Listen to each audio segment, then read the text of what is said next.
Hello student. तो हम लोगों के जो अब तक लेक्चर थे उस लेक्चर में हम लोगों ने जो किया, मैंने आप लोगों से कहा था कि आप लोग नोट्स बनाते चलिए। और ये मैं वीडियो के शुरुआत में इसलिए कहना चाहता हूँ क्योंकि वीडियो आधा देख लिया तो पता चला कि हम तो नोट्स बनाए ही नहीं। तो आप लोग जब भी लेक्चर शुरू करना सुनना शुरू करें तो आप नोट्स बनाते हैं साथ साथ, जिससे कि आपको बाद में दिक्कत ना हो। तो कल हम लोगों ने वर्क डन तक देख लिया था। आज हम लोग कुछ एग्जाम्पल देख सकते हैं जिसमें हम ये देख सकते हैं कि वर्क डन को कैसे कैलकुलेट करना है। ठीक है। तो मान लीजिए कि एक सिंपल एग्जाम्पल हम लोग लेते हैं और वो ये है कि यहाँ पे हमारे पास वॉल्यूम दिया है और इसकी जो यूनिट है वो है मीटर क्यूब में, और यहाँ पे प्रेशर दिया है जिसकी यूनिट है न्यूटन पर मीटर स्क्वायर में। ठीक है। तो इस पर कुछ मार्किंग है 1 2 3 4 5। यहाँ भी कुछ मार्किंग है 1 2 3 4 5 6 7 8 9। तो अब हमको ज़रूरी नहीं है कि किसी पर्टिकुलर शेप को ही लें, लेकिन सिर्फ कैलकुलेशन को आसान बनाने के लिए हम लोग इस तरीके से कर रहे हैं। तो जैसे हम लोगों ने कल लिया था, मान लीजिए यहाँ से यहाँ तक हम लोग वो थे और यहाँ से यहाँ तक है, यानी कि ये 1 हुआ, ये 2 हुआ, ये 3 हुआ, ये 4, ये 5 और ये 6, और ये वैल्यू हो गई 1, ये हो गई 2, ये हो गई 3, ये हो गई 4, यानी कि प्रेशर की जो वैल्यू है वो 1। ठीक। तो ये मतलब हम लोगों ने कल किया था। हम यहाँ पे क्या करना चाह रहे हैं कि उसका एक न्यूमेरिकल कैलकुलेट करके दिखाना चाह रहे हैं। ठीक है, बस इतना ही करना चाह रहे हैं। तो इसका नाम रख लो ए, इसका नाम रख लो बी, इसका नाम रख लो सी और इसका नाम रख लो डी। ठीक। और ये हुआ हमारे पास 5, ये हुआ 4.5। तो यहाँ पे लगभग इस सीध में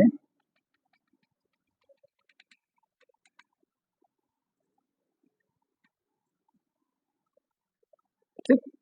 तो हमसे पहला क्वेश्चन पूछ रहा है व्हाट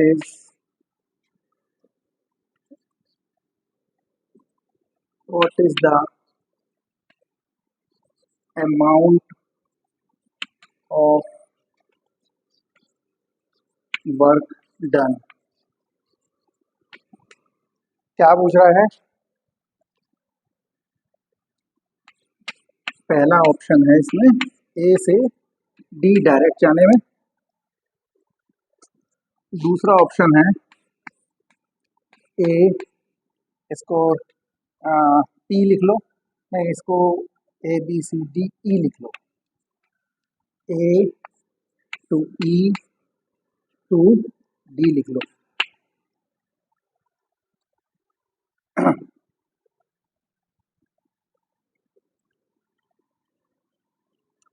चलो करके देखते हैं इसको। तो जब ये यहाँ से यहाँ गया तो हमें पता है वर्क डन क्या होता है। वर्क डन की 2 डेफिनेशन होती हैं, एक तो ये होती है V1 से V2 PdV, ठीक, और दूसरा होता है एरिया अंडर द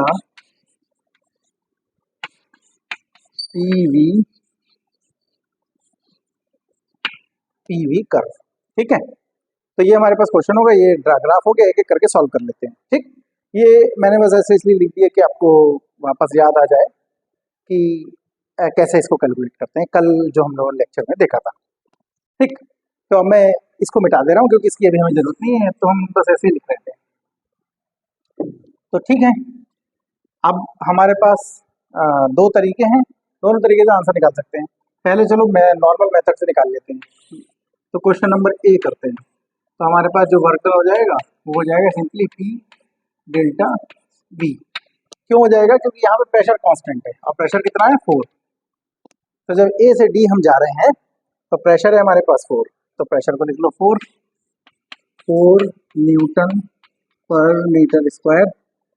और वॉल्यूम में चेंज कितना हुआ, वॉल्यूम इनिशियल था 3 मीटर क्यूब और फाइनल कितना था 6 मीटर क्यूब। तो डेल्टा वी कितना हो गया 6 minus 3 is equal to 3 metre cube. देखिए इस क्वेश्चन को करने के लिए मैंने ये यूनिट चूज की है, मतलब आयतन जो है लीटर में भी हो सकता था और जो प्रेशर है वो बार में भी हो सकता था, पास्कल में भी हो सकता था, लेकिन यहाँ मेरा पर्पस है कि मैं सिर्फ आपको इसका कैलकुलेशन एक बार करके दिखाऊं। अब अगर प्रेशर पास्कल में होता या वॉल्यूम लीटर में होता तो हमें उसे कन्वर्ट करना पड़ता, बस इतनी सी बात है। तो कन्वर्जन हम लोग बहुत बार सीख चुके हैं, पहले से जानते हैं, तो इसलिए मैं उसमें पढ़ नहीं रहा, मैंने जानबूझ के इस तरीके से लिया है, ठीक है। तो हमारा वर्क डन कितना हो गया, वर्क डन कैसे, ए टू डी डायरेक्टली, और ये कितना हो गया पी डेल्टा वी, पी कितना है 4 और डेल्टा वी कितना है 3, तो ये हो गया 12। और यूनिट कितनी हो जाएगी जरा देखो, ये है न्यूटन पर मीटर स्क्वायर और ये है मीटर क्यूब, तो ये कट गया तो आया न्यूटन इंटू मीटर, तो आया 12 न्यूटन इंटू मीटर, और न्यूटन इंटू मीटर किसके बराबर होता है, जूल के। दूसरी इसमें हमने चीज नोटिस ये करी कि वर्क डन हमारा पॉजिटिव आया, और ये कोई बहुत आश्चर्य की बात नहीं है, इसलिए आश्चर्य की बात नहीं है क्योंकि वॉल्यूम बढ़ रहा है, जब वॉल्यूम बढ़ता है तो वर्क डन पॉजिटिव होता है, हमने कल डिस्कस किया था। लेकिन इसमें मेंशन करने वाली बात यह है कि work is done by the system,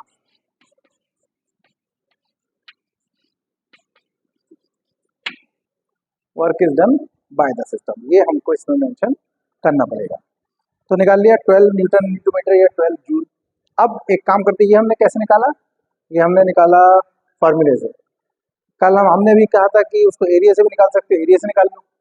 ये तुम्हारा एक रेक्टेंगल हो गया, रेक्टेंगल का एरिया होता है लंबाई गुणा चौड़ाई, लेंथ इंटू ब्रेथ, तो ये आपकी लेंथ हो गई कितनी 4 और ब्रेथ कितनी हो गई 3, तो वही बात है, तब भी आंसर आपका उतना ही आता। तो हमने इसको कैलकुलेट कर लिया। अब हम जरा बी पार्ट में जाते हैं। तो बी पार्ट को करने का हमारे पास दो तरीका है, एक तो हम ट्रायंगल से कर, लेकिन एक मजे की बात यह है कि यहाँ से जब हम यहाँ जा रहे हैं तो प्रॉब्लम यह है कि प्रेशर कांस्टेंट नहीं है।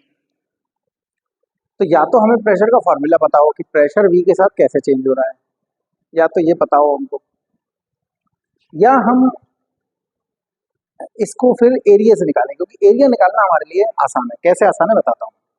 देखिए एक बात आप समझ लीजिए कि इस फॉर्मूले को यहाँ लगाने में आपको दिक्कत होगी। क्या दिक्कत होगी, क्योंकि यहाँ प्रेशर कांस्टेंट नहीं है। जब यहाँ प्रेशर कांस्टेंट नहीं है, प्रेशर बदल रहा है, तो आपको चाहिए होगा कि एक फॉर्मूला जो आपको बताए कि प्रेशर वॉल्यूम के साथ कैसे चेंज हो रहा है। वो भी आप कर सकते हो, आप स्ट्रेट लाइन का इक्वेशन निकाल सकते हो। आपको ये पॉइंट पता है, इस पॉइंट के कोऑर्डिनेट ये 4 था तो ये 5 थे, तो इसके कोऑर्डिनेट कितने हुए, इसके कोऑर्डिनेट हुए, ये हुआ 4.5 और 5, इसके कोऑर्डिनेट ये हुए। इसके कोऑर्डिनेट आपको पता है कितने, 3,4, 3,4। इसके कोऑर्डिनेट भी आपको पता है कितने, 6,4। तो आप चाहो तो ए ई लाइन की इक्वेशन निकाल सकते हो, आप चाहो तो ई डी लाइन की इक्वेशन निकाल सकते हो। अगर आपको लाइन की इक्वेशन मिल गई तो वो कैसे मिलती है, वो फॉर्मूला हमारे को पता है, क्या पता है, y minus y1 is equal to y2 minus y1 upon x2 minus x1 into x2 minus x1।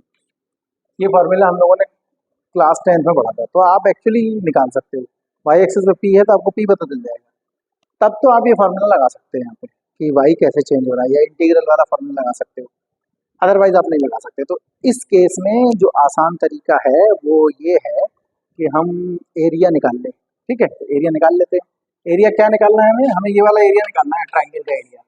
तो ट्राइंगल का एरिया निकालना हमारे लिए थोड़ा आसान काम है। तो यहाँ से यहाँ तक जाते पे जो वर्क डन हुआ वो किसके बराबर होगा, वो इस पूरे एरिया के बराबर होगा। तो हम अब बी पार्ट में आ जाते हैं, ठीक। तो बी पार्ट में हमारा जो वर्क डन है वो है ए टू ई टू डी। ठीक, तो उस केस में जो टोटल एरिया होगा वो एरिया ऑफ ट्राइंगल होगा और एरिया ऑफ रेक्टेंगल होगा। ये क्वेश्चन कल हमने ऐसे ही करके दिखाया था, अब हम कैलकुलेट कर लेते हैं। तो ये किसके बराबर होगा, फिर से ध्यान दीजिए कि इसको हम फॉर्मूले से इसलिए कैलकुलेट नहीं कर रहे हैं क्योंकि प्रेशर चेंज हो रहा है, और प्रेशर किस तरीके से चेंज हो रहा है अभी हमको नहीं पता है।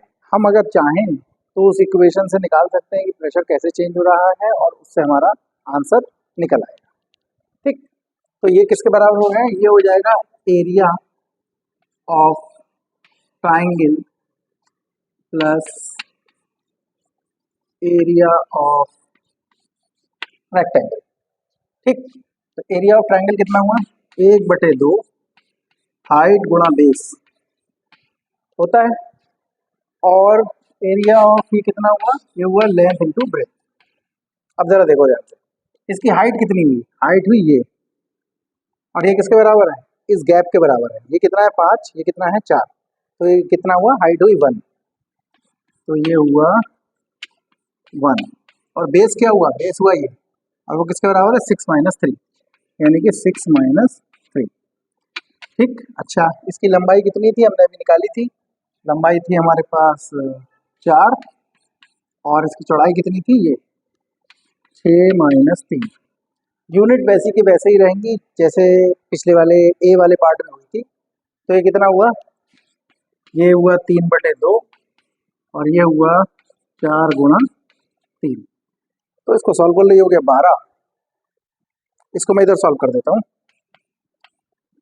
3 एलसीएम ले लो 2, तो ये आया 3, और ये हुआ 4 × 3 = 12, 12 के नीचे 1 मान लो, तो 1 को 2 से भाग करो तो 2 को 1 से भाग करो तो 2 आएगा, और 12 दूनी 24। तो ये हो गया हमारे पास 27/2 जूल। ठीक है, तो इस एग्जाम्पल से हमने देखा कि हम कैसे कैलकुलेट कर सकते हैं। चलिए मैं आपके इंटरेस्ट के लिए वो भी कैलकुलेट करके दिखा देता हूँ कैसे वो चेंज होना है। ठीक है, ये हमने इसको ग्राफिकल मेथड से निकाल लिया। तो मैं आपको बेसिकली देखिए, इसका एरिया निकालना तो बहुत आसान है हमारे पास, इसका एरिया मैं आपको और निकाल के दिखा देता हूँ इस फॉर्मूले की सहायता से।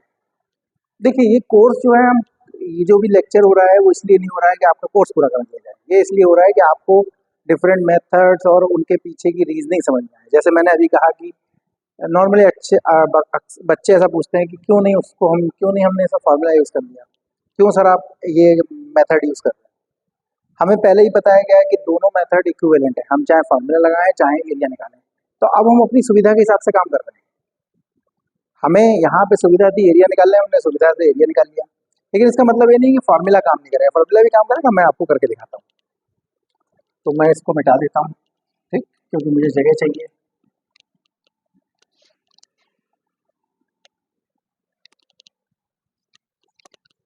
ठीक, तो पहले हमें देखो इस एरिया को निकालने में कोई प्रॉब्लम नहीं है, इसलिए प्रॉब्लम नहीं है इस एरिया को निकालने में क्योंकि ये तो रेक्टेंगल है और उसमें प्रेशर कांस्टेंट है, तो हमें पता है कि पी डेल्टा भी तो डायरेक्ट काम करेगा, एरिया वाला भी काम कर रहा है। तो अभी हमारा पर्पस ये है कि हम आपको फॉर्मूले से निकाल के दिखाएं ट्राइंगल का एरिया। तो कैसे होगा मतलब तो मुझे ये अगर मिल जाए कि प्रेशर यहाँ से यहाँ तक कैसे चेंज हुआ, और तो मुझे पता है कि वॉल्यूम कहाँ से कहाँ तक चेंज हुआ, 3 से 4.5 तक चेंज हुआ। चलो करके देख लेते हैं। तो पहले इक्वेशन ऑफ लाइन निकालें, क्या इक्वेशन ऑफ लाइन ए ई, तो ये फॉर्मूला लगा देते हैं। तो किसी को आप x1 मान लो, किसी को x2 मान लो, किसी को y1 मान लो, किसी को y2 मान लो। तो हम क्या कर रहे हैं कि इसको x1 मानते हैं, इसको y1 मानते हैं, इसको x2 मानते हैं, इसको y2 मानते हैं। ठीक है, तो y - y1। तो बेसिकली क्या हो रहा है यहाँ पे, ये नहीं लिख के मुझे लिखना चाहिए, ये हुआ v1 और ये हुआ p1, क्योंकि मेरे कोऑर्डिनेट x y थोड़ी है, मेरे तो y कोऑर्डिनेट जो p और y है, और ये हो जाएगा मेरे पास v2 और ये हो जाएगा p2। तो y - y1 यानी कि p - p1 is equal to p2 - p1 upon V2 minus V1 और V माइनस V1। ये हमने ये जनरल फार्मूला था, हमने अपने हिसाब से बदल लिया। तो P माइनस P1 कितना है? P1 है 4, P2 कितना है? 5 और P1 कितना है? 4, V2 कितना है? 4.5 और ये कितना है? 3 और ये V माइनस V1 कितना था? 3। ठीक है, चलो इसको सॉल्व कर लेते हैं। P minus 4 is equal to 5 में से 4 गया 1, 4.5 में से 3 गया तो बचा 1.5 और ये हो गया V माइनस 3। ठीक, अब इस 4 को हम उधर ले जाते हैं तो P is equal to V minus 3 1.5 plus 4। ये हमारे पास प्रेशर आ गया और देखो ये प्रेशर V पे डिपेंड कर रहा है, यही हमको चाहिए था। तो बस अब हम इसका एरिया निकालने के लिए हम ये निकाल लें कि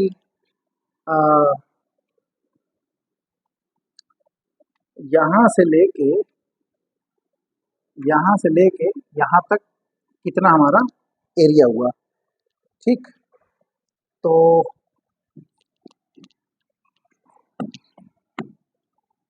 वर्क डन कितना हो जाएगा?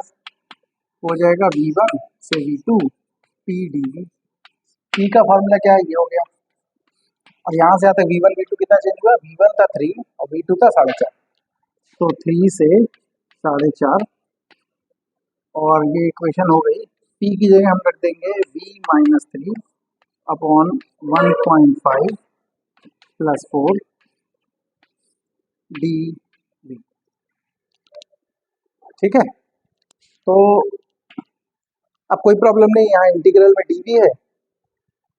देखो ये प्लस है, इसको माइनस मत समझ लेना। यहाँ इंटीग्रल में dV है, इसका इंटीग्रल हो जाएगा आसानी से। ठीक, तो ये यहाँ से यहाँ तक का एरिया हुआ। अब फिर आपको जब ये वाला एरिया निकालना पड़ेगा तो पहले इस इक्वेशन की लाइन की इक्वेशन निकालनी पड़ेगी, फिर उसको इंटीग्रेट करना पड़ेगा। लेकिन इस बार जो इंटीग्रेट करना पड़ेगा वो 4.5 से 6 के बीच इंटीग्रेट करना पड़ेगा। ठीक, यहाँ से यहाँ तक वॉल्यूम बढ़ रहा है और यहाँ से यहाँ तक वॉल्यूम घट रहा है। ठीक, तो फॉर्मूले के बेसिस पे भी हम इसको कैलकुलेट कर सकते हैं। ठीक है, चलो मिटाता हूँ इसको फिर मैं।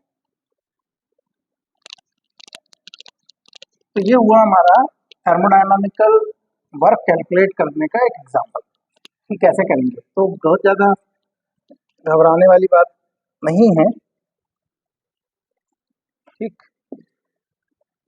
नेक्स्ट चीज हम लोग पढ़ रहे हैं, ये हम लोग पढ़े भी हैं शुरुआत में, हीट एक्सचेंज की बात करते हैं।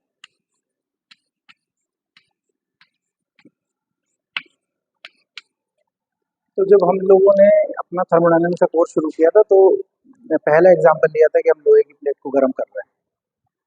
ठीक, फिर धीरे से हमने कहा कि भाई जब प्लेट को गर्म कर रहे हैं तो क्या हो रहा है, उस प्लेट को कुछ एनर्जी मिल रही है। कहाँ से मिल रही है? वो जिससे हीट कर रहे हैं। अगर लकड़ी से हीट कर रहे हैं तो लकड़ी जब जल रही है उससे लकड़ी के जलने से जो हीट एनर्जी प्रोड्यूस हो रही है वही उसको हीट के रूप में मिल रही है। तो हीट क्या है? एक तरीके की एनर्जी है। कब है? जब जब किसी टेम्परेचर की वजह से जो एनर्जी एक्सचेंज होती है उसे हम हीट कहते हैं। सिंपल एग्जांपल ये हो सकता है। तो अगर हमारे पास कोई कोई प्लेट है, इसके पास टोटल एनर्जी पहले Q1 थी, फिर मैंने क्या किया कि इसको गर्म कर दिया। ठीक, तो अब तो इनिशियल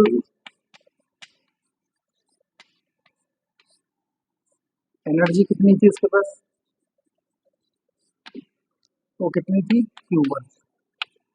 ठीक, फिर मैंने कुछ हीट दे दी तो फाइनल हो गया। फाइनल एनर्जी कितनी हो गई? वो हो गई Q2। फिर से देख लो, समझ लो बात को कि हीट भी एक तरीके की एनर्जी है। और कौन सी एनर्जी? एनर्जी तो बहुत तरीके की। जब टेम्परेचर डिफरेंस की वजह से जो एनर्जी एक्सचेंज होती है उसे हम लोग हीट कहते हैं। तो अगर मैं चेंज इन हीट निकालूं, चेंज इन हीट या चेंज इन एनर्जी निकालूं और मैं उसको डेल्टा Q कहूँ तो वो हो जाएगा मेरे पास Q2 माइनस Q1। ठीक है। अब दो केस हो सकते हैं, क्या हो सकते हैं? पहला, delta Q greater than zero है, मीन्स पॉजिटिव है।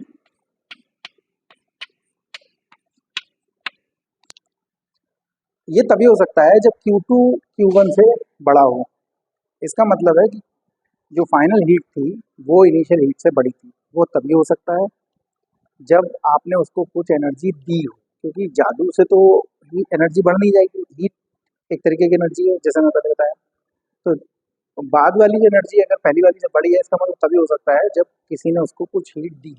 जैसे आपके पास 20 रुपए हैं, फिर वो 100 रुपए हो गए, तो कैसे हो गए? तो कहीं से आपको 80 रुपए मिले।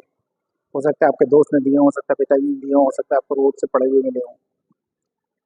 इसका मतलब ये हुआ कि heat is absorb by the system. तो जैसे हम लोगों ने कहा कि जब एक्सपेंड हो रहा है कोई सिस्टम, तो हम कह रहे हैं कि work is done by the system है, और वर्क डन को पॉजिटिव ले रहे हैं, और इसका उल्टा भी कहा था हमने। वैसे ही आप इस बात को नोट कर लो कि अगर पॉजिटिव है डेल्टा क्यू, तो हीट जो है एब्जॉर्ब की गई है बाय द सिस्टम। ठीक, या हम कह सकते हैं heat is given to the system. क्या लिख सकते हैं? Heat is given to the system. दोनों में से कोई भी बात कह सकते हैं, और इन तीनों बातों को हम एक साथ इस्तेमाल कर सकते हैं।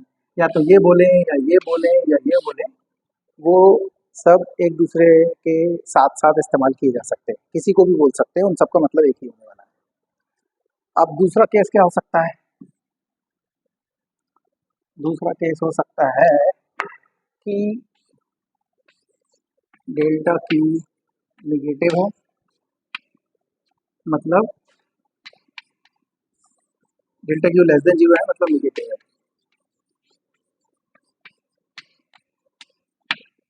इसका क्या मतलब हुआ? ये तभी हो सकता है जब ये वाली वैल्यू से कम हो। इसका मतलब सिस्टम की जो शुरुआत की जो एनर्जी थी, और वो ज़्यादा थी, बाद वाली एनर्जी कम हो गई। ये तभी हो सकता है जब किसी ने सिस्टम से हीट को निकाल दिया हो।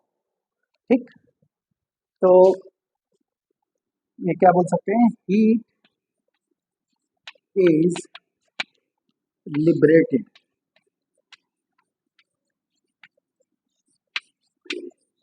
By the system.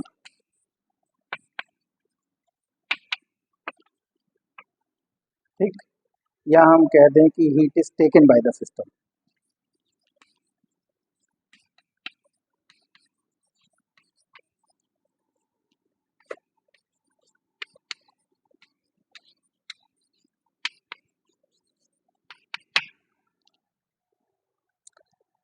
ठीक, अच्छा, एक और मजेदार बात है, इस पूरे प्रोसेस में ये कहीं नहीं आया कि हीट कैसे दी गई। हो सकता है कि धूप में रख दिया हमने, हो सकता है कि हमने इंडक्शन पे रख दिया, हो सकता है कि हमने उसके नीचे लकड़ी लगा दी, हो सकता है कि हमने उसके नीचे बर्फ लगा दी, हो सकता है उसके नीचे हमने एक हीटर रख दिया, हो सकता है कि थोड़ी देर हमने उसे गर्म पानी में रखा, और गर्म पानी में रखने के बाद हमने थोड़ी देर उसे हीटर पर रख दिया। क्या मैटर कर रहा है कि उसकी इनिशियल हीट कितनी थी और फाइनल हीट कितनी थी? वो कैसे हुई हमको कोई मतलब नहीं है। इसका मतलब जो हीट गिवन है और हीट टेकन है, ये इस प्रोसेस पर निर्भर नहीं कर रही, वो कैसे हुआ। ठीक, तो जैसे हमने वर्क डन के लिए निकाला था कि वो वर्क डन पाथ डिपेंडेंट होता है, तो ये पाथ डिपेंडेंट नहीं होती, तो हम लिख सकते हैं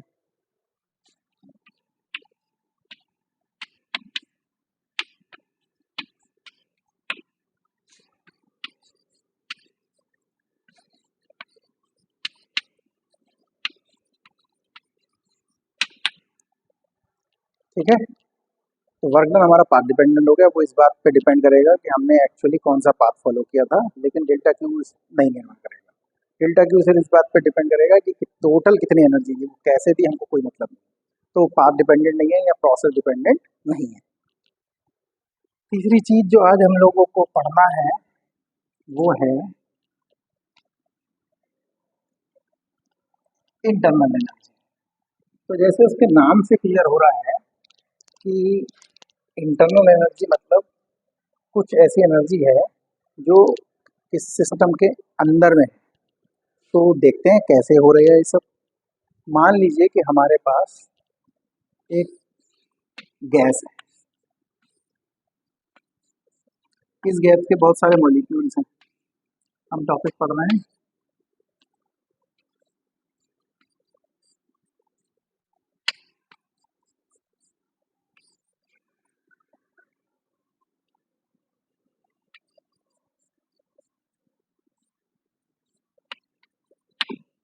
इंटरनल एनर्जी। तो एक गैस है, इस गैस में बहुत सारे मॉलिक्यूल हैं।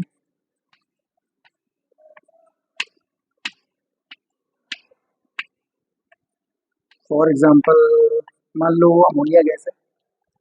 तो अमोनिया गैस का स्ट्रक्चर कैसा होता है? ऐसा होता है, ठीक।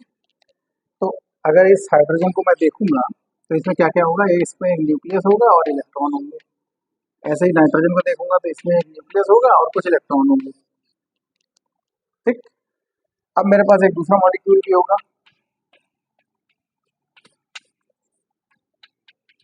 जरूरी नहीं कि दूसरा मॉलिक्यूल अमोनिया का हो, लेकिन यहाँ पे सिंप्लीफाई करने के लिए हम ये मान रहे हैं कि पूरा गैस ही, पूरा जो चेम्बर है उसमें सिर्फ अमोनिया भरी हुई है।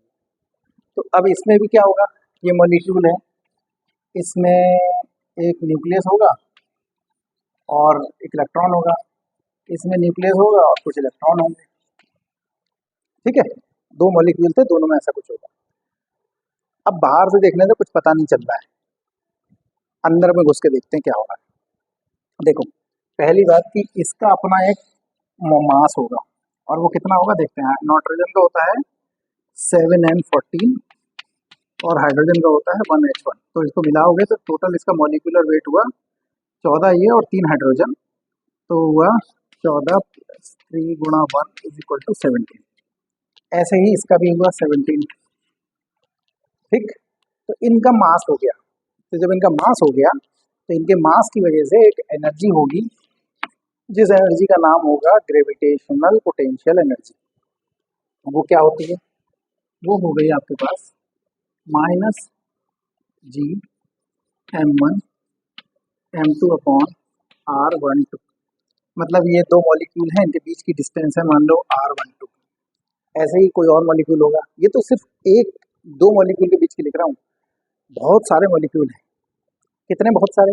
अगर सिर्फ 1 मोल अमोनिया तुमने ले लिया, मतलब 17 ग्राम अगर तुमने अमोनिया ले लिया, तो उसमें कितने मॉलिक्यूल होंगे?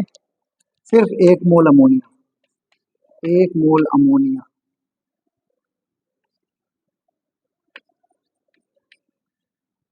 यानी कि कितना? 17 ग्राम।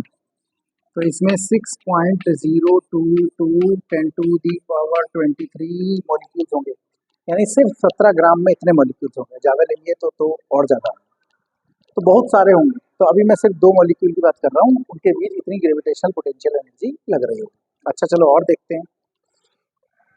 ये पॉजिटिव चार्ज है, ये क्या कर रहा होगा, ये इस पॉजिटिव चार्ज को रिपल्शन कर रहा होगा। ये पॉजिटिव चार्ज इस पॉजिटिव चार्ज को भी रिपल्शन कर रहा होगा। ये पॉजिटिव चार्ज इस पॉजिटिव नेगेटिव चार्ज को अट्रैक्ट कर रहा होगा। ये पॉजिटिव चार्ज इस नेगेटिव चार्ज को अट्रैक्ट कर रहा होगा। क्योंकि दो मॉलिक्यूल के बीच न्यूक्लियस भी है, इलेक्ट्रॉन भी हैं, तो उनके बीच एक इलेक्ट्रोस्टैटिक पोटेंशियल एनर्जी भी होगी। मैंने देखो 2-3 दिखाई। इसका न्यूक्लियस इसके न्यूक्लियस को रिपेल कर रहा होगा, इसका न्यूक्लियस उसके न्यूक्लियस को भी रिपेल कर रहा होगा, इसका न्यूक्लियस इसके इलेक्ट्रॉन को भी अट्रैक्ट कर रहा होगा, इसका न्यूक्लियस इसके इलेक्ट्रॉन को भी अट्रैक्ट कर रहा होगा। ऐसे ही और सब भी कर रहे होंगे। तो अभी मैं सिर्फ दो के लिए लिख दे रहा हूँ, तो वो कितना हो जाएगा? मैं प्लस लिख रहा हूँ। जो पॉजिटिव पॉजिटिव की पोटेंशियल एनर्जी होगी वो पॉजिटिव होगी। हम लोगों को याद होगा कि इलेक्ट्रोस्टैटिक में हमने ऐसा पढ़ा है, क्या पढ़ा है? 1/4πε0 Q1 Q2/r12, ये पोटेंशियल एनर्जी होती है। तो मैं सिर्फ यहाँ पे वो दो टर्म लिख रहा हूँ और वो कितना हो जाएगा?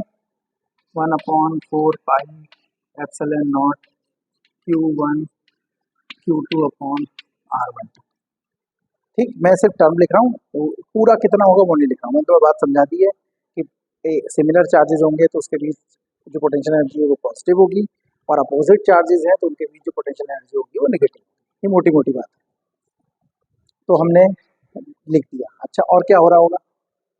जैसे ये मॉलिक्यूल है, जब इसका तुम ये मॉलिक्यूल घूम भी सकता है, ये मॉलिक्यूल ऐसे करके है तो ये घूम सकता है, यानी कि इसमें रोटेशनल एनर्जी होगी। तो क्या हो सकता है? काइनेटिक एनर्जी होगी कौन सी? रोटेशनल। अच्छा, ये नॉर्मली जब टी टेम्परेचर पे होगा तो ये मॉलिक्यूल्स कुछ कुछ घूम भी रहे होंगे, जिसको हम बोलते हैं थर्मल एनर्जी। और वो कितनी होती है? वो होती है 3/2 kT। इसको आप जीरो नहीं कर सकते, जब तक टेम्परेचर जीरो नहीं होगा तब तक कुछ नहीं, जीरो नहीं होगा, और रोटेशन भी रहेगा। अच्छा, और देखो, ये जो बॉन्ड है हाइड्रोजन और नाइट्रोजन के बीच में, ये बॉन्ड कोई ऐसा नहीं है कि लोहे का डंडा बांधा हुआ है। अगर तुम्हें याद होगा 12th क्लास में या 11th क्लास में हमने वहाँ जब इलास्टिसिटी पढ़ी थी तो दो बॉन्ड को ऐसे दिखाया गया था कि एक मॉलिक्यूल ये है और उनके बीच में एक स्प्रिंग लगी हुई है और दूसरा मॉलिक्यूल ये है।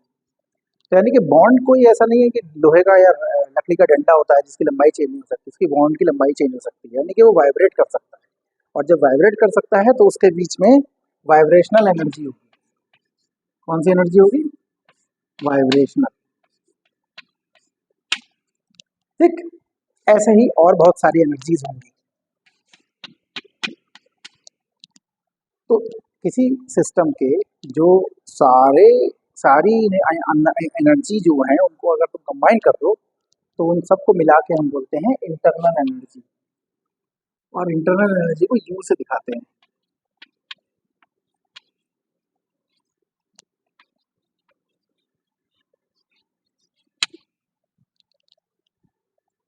ठीक, तो कोई पूछे इंटरनल एनर्जी क्या नहीं होती है, तो बोलो भैया जैसे किसी की प्रॉपर्टी लगानी है तुम्हें कि कितनी प्रॉपर्टी है उसके पास, तो तुम उसका घोड़ा, गाड़ी, बंगला, सोना, जेवर सब जोड़ लेते हो, तभी तो उसकी बोलते हो कि चल और अचल संपत्ति। चल संपत्ति मतलब जैसे चलने वाली कोई संपत्ति है, गाड़ी है, कुछ है। अचल संपत्ति मतलब जैसे मकान है। तो इसी तरीके से जब सारी एनर्जी किसी सिस्टम की जोड़ दोगे तो उसको हम लोग बोलते हैं total internal energy. Actually internal energy individually कैसे कैसे वेरी कर रही है वो हम अलग अलग रीजन में पढ़ते हैं। जैसे ये देखो 3/2 K2 हमने अलग से पढ़ा हुआ है। कहाँ पढ़ा था? Thermodynamics, kinetic theory of gases में पढ़ा था। ये कहाँ पढ़ा था? ये ग्रेविटेशन में पढ़ा था। ये कहाँ पढ़ा था? इलेक्ट्रोस्टैटिक में पढ़ा था। ये कहाँ पढ़ा था? ये रोटेशन वाले चैप्टर में पढ़ा था। ये कहाँ पढ़ा था? जब तुम वाइब्रेशंस का जो दोलन वाला जो चैप्टर था, ऑसिलेशन वाला चैप्टर था, उसमें तुमने ये पढ़ा था। तो ये सारी एनर्जी हमने अंदर इंडिविजुअली पढ़ी है, लेकिन जब हम किसी सिस्टम को देखते हैं तो उसमें ये सब सारी एनर्जी मिल जाती है। इसमें किसी को भी आप ये नहीं कह सकते कि सर ये नहीं हो। तो इंटरनल एनर्जी क्या है? कोई एक सिस्टम है, उसके उसके अंदर जो भी पॉसिबल एनर्जीज हो सकती हैं, उनके मॉलिक्यूल की, उसके पार्टिकल की, उन सबको जोड़ दो, उसे हम बोलते हैं इंटरनल एनर्जी। इंटरनल एनर्जी की खास बात यह है कि ये मेजरली मतलब ये टेम्परेचर डिपेंडेंट होती है। ठीक, तो इसका क्या मतलब हुआ? इसके दो मेन इंपॉर्टेंट चीज हैं।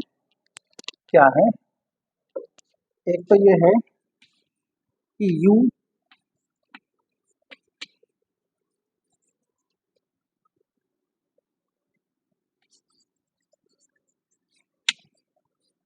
Only on temperature. दूसरा,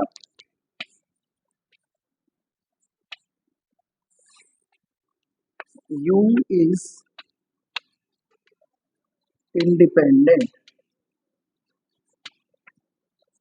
ऑफ द पाथ फॉलोड। मतलब इसमें कोई फर्क नहीं पड़ता तुम किस रास्ते से गए। अगर यहाँ से यहाँ का टेम्परेचर T1 था और यहाँ का टेम्परेचर T2 था, और यहाँ से यहाँ जाने पर जो डेल्टा एनर्जी में चेंज आया वो डेल्टा यू आया, तो यहाँ से यहाँ तक जाने में भी वो उतना ही आएगा, यहाँ से यहाँ तक जाने में भी उतना ही आएगा। इसमें कोई फर्क नहीं पड़ता आप किस पाथ से गए थे। इसको सिर्फ इससे फर्क पड़ता है कि इनिशियल स्टेट क्या थी और फाइनल स्टेट क्या थी। तो इनिशियल स्टेट थी T1 टेम्परेचर की और फाइनल स्टेट क्या थी? T2 temperature. अगर ये हो रहा है तो इंटरनल एनर्जी में जो चेंज होगा वो सेम होगा। ये दो इम्पोर्टेंट चीज़ें हैं। इसके अलावा हम थोड़ा सा और बात कर सकते हैं इस बारे में। क्या है कि अगर मान लो delta U greater than zero है, इसका मतलब क्या है? इसका मतलब है पॉजिटिव है। तो इसका मतलब ये है टेम्परेचर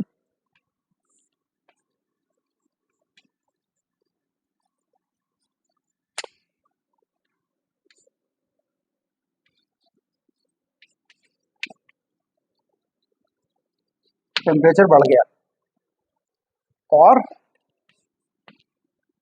डेल्टा यू अगर ग्रेटर लेस देन जीरो है, इसका मतलब है कि नेगेटिव है। इसका मतलब है टेम्परेचर डिक्रीज हुआ।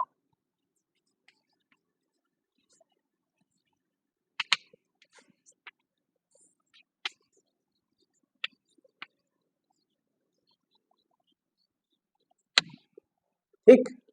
और अगर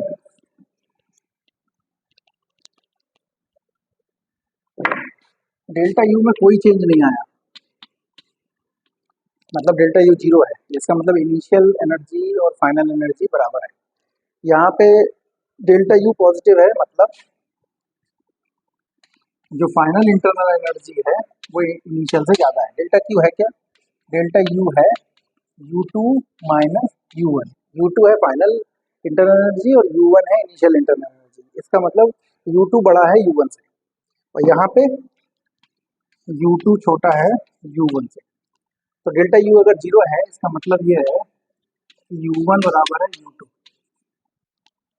अब सोचो, एक चीज़ थी कुछ, वो T1 टेम्परेचर पे थी, उसको तुमने गर्म कर लिया, T2 तक पहुँचा दिया और वापस ठंडा कर लिया T1 तक, तो उसकी इंटरनल एनर्जी में कोई भी चेंज नहीं आएगा, भले ही वो बीच में कुछ भी हुआ हो। मैंने कहा कि इंटरनल एनर्जी इस बात को इंटरनल एनर्जी को इस बात से कोई फर्क नहीं पड़ता कि क्या पाथ फॉलो किया गया, उसको इससे फर्क पड़ता है कि कहाँ से शुरू किए थे और कहाँ खत्म किए थे। ठीक, तो वो ये कह रहे हैं। तो इसका मतलब है नो चेंज इन टेम्परेचर। देखो, हम और भी बहुत सारी चीज़ें कह सकते हैं इंटरनल एनर्जी की हेल्प से, लेकिन मोटा मोटा अभी हम जो इंटरेस्टेड हैं, इस बात में इंटरेस्टेड है कि क्या हुआ टेम्परेचर को, और इंटरनल एनर्जी चेंज नहीं हुई तो टेम्परेचर चेंज नहीं हुआ होगा। फाइनल बीच में हो सकता है, ठीक, बीच में तो कुछ भी हो सकता है, लेकिन हमको तो इस बात से फर्क पड़ता है कि इनिशियल क्या थी और फाइनल क्या थी। बीच में क्या हुआ उससे कोई फर्क नहीं पड़ता है, क्योंकि वो पाथ डिपेंडेंट नहीं। ठीक है, तो ये हो गया हमारे पास इंटरनल एनर्जी। तो हमने तीन चीज़ें देखी हैं कल से लेके अब तक। एक तो हमने वर्क डन देखा। वर्क डन के लिए हमने डिफाइन किया कि कब work done on the system है, तो जब work done on the system है तो डेल्टा डब्ल्यू पॉजिटिव है। जब वर्क डन सॉरी जब work done on the system है तो डेल्टा डब्ल्यू नेगेटिव है। जब work done by the system है तो डेल्टा डब्ल्यू पॉजिटिव है। दूसरी चीज़ हमने देखी एनर्जी के हीट एक्सचेंज के बारे में, कि अगर किसी सिस्टम को हीट दे रहे हो, हीट एब्जॉर्ब कर रहा है कोई सिस्टम, तो डेल्टा क्यू पॉजिटिव होगा, और अगर हीट रिजेक्ट कर रहा है तो डेल्टा क्यू नेगेटिव होगा। डेल्टा यू के बारे में हमने देखा कि अगर किसी सिस्टम का टेम्परेचर बढ़ रहा है तो उसका इंटरनल एनर्जी बढ़ेगा, तो डेल्टा यू पॉजिटिव होगा, और अगर उसका टेम्परेचर घट रहा है तो उसका डेल्टा यू नेगेटिव होगा, यानी कि सिस्टम की इंटरनल एनर्जी घट रही है। और अगर टेम्परेचर में कोई चेंज नहीं आया तो इंटरनल एनर्जी नहीं बदलेगी। एक चीज़ हमने और देखी कि जो वर्क डन था वो पाथ डिपेंडेंट था, जो एनर्जी हीट थी वो पाथ इंडिपेंडेंट थी, और इंटरनल एनर्जी भी पाथ इंडिपेंडेंट थी। यानी कि इंटरनल एनर्जी और हीट वो इस बात पे डिपेंड करते हैं कि फाइनल कंडीशन क्या है और इनिशियल कंडीशन क्या है। ठीक है, तो हम लोगों ने इस बात पे कर लिया। अभी तो हम actually first law of thermodynamics को एक्सप्लेन करने की सिचुएशन में आ गए। तो मोस्ट प्रोबेबली अगले वाले लेक्चर में हम लोग बात करेंगे कि फर्स्ट लॉ ऑफ थर्मोडायनामिक्स क्या होता है, और उस पर कुछ क्वेश्चन करके देखेंगे। ठीक है, थैंक यू वेरी मच।